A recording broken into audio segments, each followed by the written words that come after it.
नमस्कार प्रेक्षकांनो, तुला शिकवीन चांगलाच धडा या मालिकेच्या आजच्या भागामध्ये आपल्याला असं पाहायला मिळणार आहे की अक्षराने सांगितल्याप्रमाणे प्रत्येकजण आपापल्या खोलीत जातात.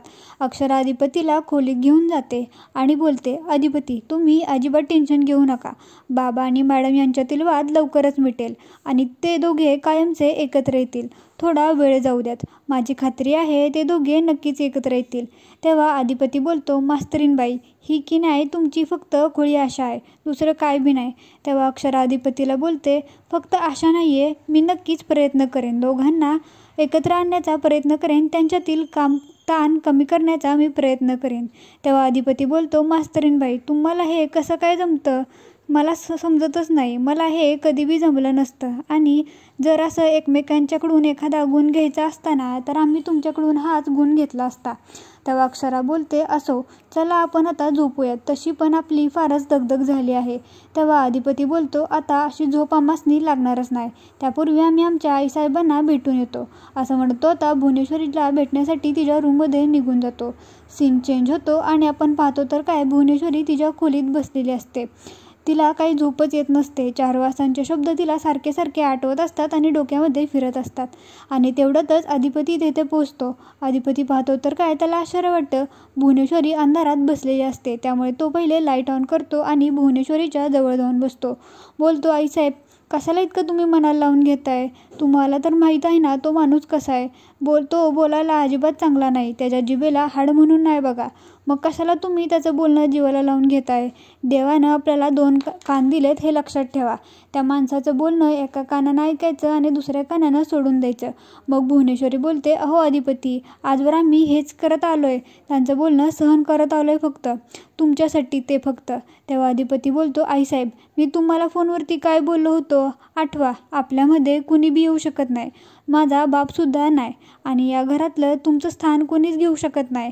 आम्हासनी माहीत होतं तुम्ही नक्कीच त्या माणसाचंच टेन्शन घेतलं असणार आहे, म्हणताना तर आम्ही तुम्हासनी भेटायला आलो. तेव्हा भुवनेश्वरी बोलते, खरंच आमचं बारकं लेकरू मोठं झालं आहे आणि या 10 दिवसानंतर तर खूपच समंजस झालं आहे, पण आता हे लवकरच लेकरू आईच्या पंखाखालून भुरकन उडून जाणार आहे.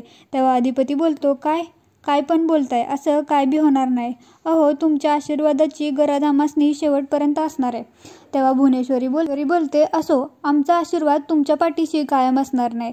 आता जावा आराम करा, तुमची सुद्धा फार दगदग झाली आहे. आणि हे ऐकून अधिपती जोरजोरात हसू लागतो. भुवनेश्वरीला काहीच कळत नसतं की हा असा का करतोय म्हणून.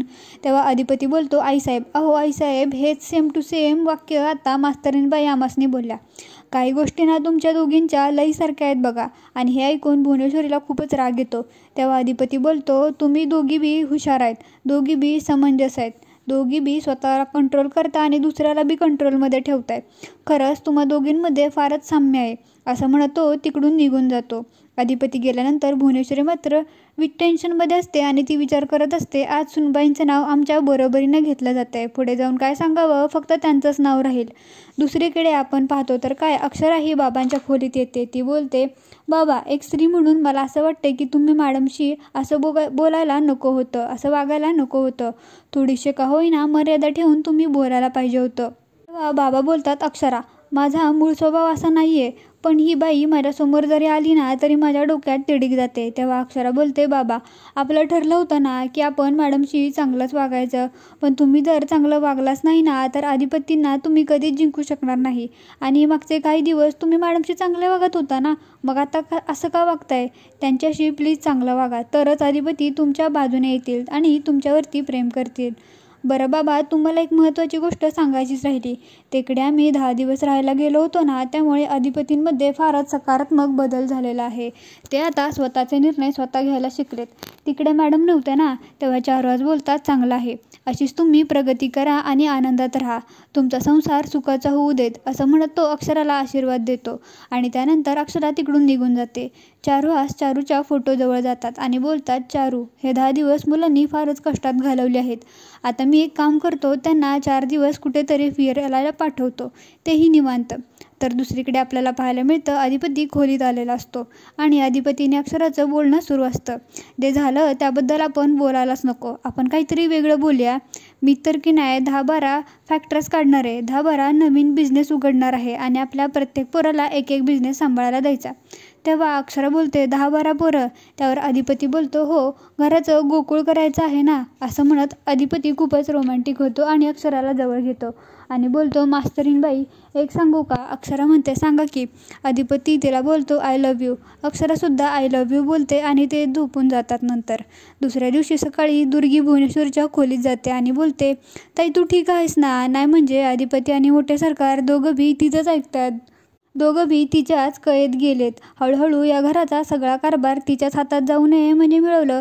तेव्हा भुवनेश्वरी बोलते अगदी बरोबर आहे तुझं दुर्गे, पण तू काय बी काळजी करू नकोस. आम्ही अजून जिवंत आहे. आजवर या घराचा सगळा कारभार आम्ही एकटीने सांभाळला आहे, तसंच इथून पुढे पण सांभाळणार. खरं तर फॅक्टरीचा सगळा कारभार आम्ही अधिपतींवरती सोपवला होता.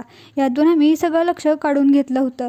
पण आता असं वाटतंय की अधिपती व्यवस्थित फॅक्टरी सांभाळत नाहीत आणि आता अशी परिस्थिती बघता मला असं वाटतंय की फॅक्टरीत मीच लक्ष घातलं पाहिजे. मीच फॅक्टरीचा सगळा कारभार स्वतः बघणार आहे, अगदी पहिल्यासारखा. तेव्हा दुर्गी बोलते ताई एक नंबर तुझा निर्णय. त्या मास्तरडीच्या हाताला काय बी लागता कामा नये. असं म्हणून ती तिकडून निघून जाते. दुर्गी तिकडून गेल्यानंतर भुवनेश्वरीला गोसावीचा फोन येतो. गोसावी हा फॅक्टरीचा मॅनेजर असतो. भुवनेश्वरी त्याचा फोन उचलते आणि बोलते बोला की गोसावी, काय बोलताय, काय गडबड झाली आहे का. नाही म्हणजे इतक्या सकाळी सकाळी फोन केला आहे. तेव्हा गोसावी बोलतो मॅडम माफ करा, खरं तर मी तुम्हाला फोन करणारच नव्हतो, पण मागील 10 दिवस अधिपती सरकारांची काहीच बोलणं झालं नाही. फोनच लागत नाही आहे, त्यामुळे काम पेंडिंग आहे, खूप डिसिजन पेंडिंग आहेत, म्हणून तुमच्याशी बोलावं म्हणलं. तेव्हा अहो तुम्हाला सांगतो कंपनीची फारच वाट लागली आहे. तेव्हा भुवनेश्वरी बोलते ओ गोसावी, हे सगळं आम्हाला फोनवर सांगू नका, प्रत्यक्ष येऊन भेटा आणि काय ते अपडेट द्या. कसं आहे ना, सगळ्या गोष्टी आम्हाला माहीत नाही आहेत आणि अधिपतीसुद्धा कालच घरी आले आहेत. तुम्ही घरी या, आपण समोरासमोर बोलू. असं म्हणून आजचा भाग संपतो. तर व्हिडिओ आवडला असेल तर लाईक करा, शेअर करा, सबस्क्राईब करा. धन्यवाद.